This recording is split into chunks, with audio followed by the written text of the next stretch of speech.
Sister உங்கள் name? Aishwarya. Okay, நீங்கள் டான்ஸ் எக்ஸாம் எழுதிருக்கீங்க, எம்பிஏக்கு தானே எழுதிருக்கீங்க?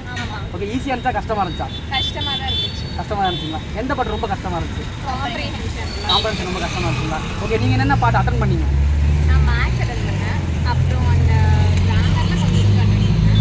அப்புறம் அந்த கொஷின்ஸ் நீங்கள் என்னென்ன பாட்டு அட்டன் பண்ணீங்க? நான் மோஸ்ட்லி எல்லாமே கவர் பண்ணிட்டேன். அட்டன் பண்ணிட்டீங்க? கரெக்டாக அட்டன் பண்ணீங்க? நெகட்டிவ் மார்க்லாம் இருக்கு? நெகட்டிவ் தான் வரும் எனக்கு தெரிஞ்சு. ஓகே ஓகே, எந்த பாட்டு ரொம்ப டிஃபிகல்ட்? ஏன்னா மற்றவங்கள்ட்ட கேட்டப்போ ரீடிங் காம்படிஷன் ரொம்ப டஃப்பாக வச்சுருக்கீங்க. ரொம்ப டஃப்பாக வச்சுருங்க. ஓகே, மற்றபடி ஆப்டிடியூட்லாம் எப்படி இருந்துச்சு? ஆப்டிடியூட் ஓகே, கொஞ்சம் ஈஸியாக தான் இருந்துச்சு. மோஸ்ட்லி எல்லாமே அட்டன் பண்ணிக்குவேன் ஆப்டிடியூட். நீங்கள் எவ்வளோ நாளாக டான்ஸ் ப்ரிப்பேர் பண்ணிட்டு இருக்கீங்க? ப்ரிப்பேரே பண்ணல, அது பண்ணல, சும்மா அப்படியே வந்து ரேண்டமாக. ஓகே, எம்பிஏல நீங்கள் என்ன படிக்கலாம்னு இருக்கீங்க? அது நான் இன்னும் டிசைட் பண்ணல, இதுக்கு மேலே தான் டிசைட் பண்ணிச்சோம், அதுக்காக தான் இருந்தேன். சரி, ஓகே ஓகே. மற்றபடி கொஸ்டின் அப்படி இருந்துச்சு இல்லை, நீங்கள் எவ்வளோ மார்க் எடுக்க மாட்டேங்க? அவுட் ஆஃப் 100 நான் அட்டன் பண்ணதே 55%. பாஸ் ஆகவே தெரியுதுன்னு அப்படிங்களா? இது சொல்ல முடியாது, கொஞ்சம் மோஸ்ட்லி கன்ஃபார்மாக தெரிஞ்சது மட்டும் தான் அட்டன் பண்ணேன். ஓகே ஓகே, அப்போ நெகட்டிவ் மார்க்ஸ் உங்களுக்கு வராது, நல்ல மார்க்ஸ் தான் வரும். அளவு வராதுன்னு நினைக்கிறேன். நெகட்டிவ்லேயே போயிடும். இப்போ நெகட்டிவ்லேயே போயிருந்தா நெகட்டிவ் என்ன வருது? கண்டிப்பாக நெகட்டிவ்லேயே போயிடும். அதாவது உங்கள் நேம் என்ன பேர்? அர்ஜுனுங்களா? ஓகே, இப்போ இன்றைக்கி டான்ஸ் எக்ஸாம் எழுதிருக்கீங்க, எம்பிஏக்காக எழுதிருக்கீங்களா எம்சிஏக்காக எழுதிருக்கீங்களா? எம்பிஏக்காக எழுதிருக்கீங்க. ஓகே, எவ்வளோ மார்க் நீங்கள் எடுப்பீங்க? 60 மேலே எடுப்பீங்க. ஓகே, எந்த பாட்டு ரொம்ப ஈஸியாக இருந்துச்சு? டேட்டா எஃபிஷியன்சிலாம் ஈஸியாக இருக்கும். ஓகே ஓகே,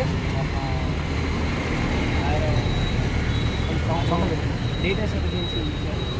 ஓகே, மற்றதெல்லாம் மாட்ரேட்டாக இருக்கும். மாடரேட்டாக இருக்குது. என்னென்ன டாபிக் நீங்கள் அட்டன் பண்ணியிருக்கீங்க? நான் எல்லா டாப்பிக்கும் அட்டன் பண்ணிட்டேன், இந்த எரர் ஸ்பாட்டிங் தவிர.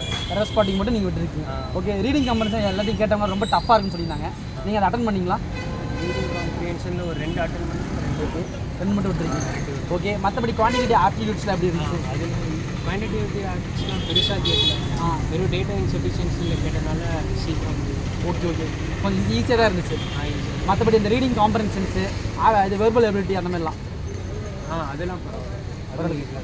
Okay okay madam. Okay brother, இப்போ நீங்கள் எம்பிஏ படிச்சு அடுத்து என்ன படிக்கலான்னு இருக்கீங்க? இந்த எக்ஸாம்ஸ் எழுதி என்ன எம்பிஏ படிக்கலான்னு இருக்கீங்க? ஹெச்ஆர் ட்ரை பண்ணலான்னு. எப்படி இங்கே தமிழ்நாட்டில் ட்ரை பண்ணலான்றீங்களா அப்ராட் ட்ரை பண்ணலான்றீங்க? தமிழ்நாடுங்களா? ஓகே, அவுட் ஆஃப் இது எம்பிஏ எடுத்துருக்கீங்களா? எவ்வளோ எடுத்துன்னு சொன்னீங்க? 60, 100. Okay okay okay, thank you brother, all the best. Hi sister, உங்கள் நேம்? புஷா. ஓகே, நீங்கள் டான்ஸ் எக்ஸாம் எழுதிருக்கீங்க, எம்பிஏ எழுதிருக்கீங்களா எம்சிஏ எழுதிருக்கீங்களா? எம்பிஏ எம்பிஏ எழுதிருக்கீங்களா? ஈஸியாக இருக்கா டஃப்பாக இருக்கா? ஒப்பனா சொல்லுங்கள். கொஞ்சம் டஃப் தான், பட் ஓகே. மாதிரி ஓரளவுக்கு மேனேஜ் பண்ணி எழுதிட்டீங்க. ஓகே, எந்த பாட்டு ரொம்ப டஃப்பாக இருந்துச்சு? ரீடிங் காம்படிஷன் ரொம்ப டஃப்பாக இருந்துச்சு. ஓகே, நீங்கள் என்னென்ன பாட்டு அட்டன் பண்ணீங்க? டைம் பச்சுங்களா உங்களுக்கு? செக்ஷன் 3 and 5 டைம் எல்லாம் ஓகே தான். டைம் ஓகே தான். ஆப்டிடியூட்ல எப்படி இருந்துச்சு உங்களுக்கு? அது ஈஸி பேசிக்ஸ் தான். ஓகே, டேட்டா சஃபிஷியன்சி அந்த டேட்டாஸ் அந்த டாபிக் எப்படி இருந்துச்சு? அது கொஞ்சம் படிக்கணும். நீங்கள் எவ்வளோ நாள் டான்ஸர் படிச்சுட்டு இருக்கீங்க, ப்ரிப்பேர் ஆகிட்டு இருக்கீங்க? நான் 1 வீக் தான் படித்தேன். 1 வீக் தான் படிச்சுட்டு இருக்கீங்களா? ஓகே, நீங்கள் என்ன எம்பிஏ படிக்கலாம்னு இருக்கீங்களா? இது தமிழ்நாட்டிலே இல்லை அப்ராட் எங்கே படிக்கலாம்னு இருக்கீங்க? சென்னையில் படிக்கலாம். என்ன காலேஜில் படிக்கலாம்னு இருக்கீங்க? அது இந்த கேட் எக்ஸாம். ஓ, கேட் எக்ஸாம் அப்புறம். ஓகே ஓகே, நீங்கள் அவுட் ஆஃப் 80 எவ்வளோ 100 எவ்வளோ எடுப்பீங்க? Okay sir, all the best. Thank you. Hi brother, உங்கள் நேம் பிரதர்? விஷ்ணுங்களா? ஓகே, இன்றைக்கி எம்பிஏ எக்ஸாம் எழுதி வந்திருக்கீங்க, ஈஸியாக இருந்துச்சா கஷ்டமாக இருந்துச்சா? ஓகே ஓகே, எப்படி உங்களுக்கு கஷ்டமாக நீங்கள் ப்ரிப்பேர் பண்ணீங்களா? ஓகே ஓகே, அதான் கஷ்டமாக இருந்துச்சு. எந்த பாட்டு ரொம்ப ஈஸியாக இருந்துச்சு? எல்லா பாட்டும் எவ்வளோ கஷ்டமாக இருந்துச்சு. ஓகே, ஆப்டிடியூட்லாம் எழுதிட்டீங்களா? எல்லா பாட்டையும் ஃபஸ்ட்டு எழுதிருக்கீங்களா? எல்லாம். ஓகே பிரதர், எவ்வளோ மார்க் எடுப்பீங்க? திருத்துற போல தான்றீங்களா? ஓகே சார், நீங்கள் எம்பிஏ என்ன படிக்கலான்னு? ஹெச்ஆர் படிக்கலான்றீங்க. எப்படி தமிழ்நாட்டிலே படிக்கலான்றீங்களா இல்லை அப்ராட் ஸ்டடிஸ் பண்ணலான்னு இருக்கீங்களா? தமிழ்நாட்டில் படிக்கலான்றீங்க. ஓகே ஓகே, நீங்கள் எங்கேருந்து வரீங்க? நான் வந்து Goundampalayam. Okay okay brother. Okay brother, இப்போ ரீடிங் காம்படிஷன் நிறைய எல்லாமே டஃப்பாக இருக்குன்னு சொல்லியிருந்தாங்க, உங்களுக்கு அது எப்படி இருந்துச்சு? மைண்ட் செட் எப்படி இருந்துச்சு? நிறையா இருந்தாலும் தப்பாக தான் கொஞ்சம் நிறைய தான். ஓகே, நீங்கள் எவ்வளோ மார்க் எடுப்பீங்க ஆப்டிடியூட்டில் மொத்தமாக சேர்த்து ஓவராலாக? 100 பாஸ் ஆகணும்னு தெரிஞ்சிருந்துச்சு. சரி, ஓகே பிரதர், தேங்க்யூ பிரதர்.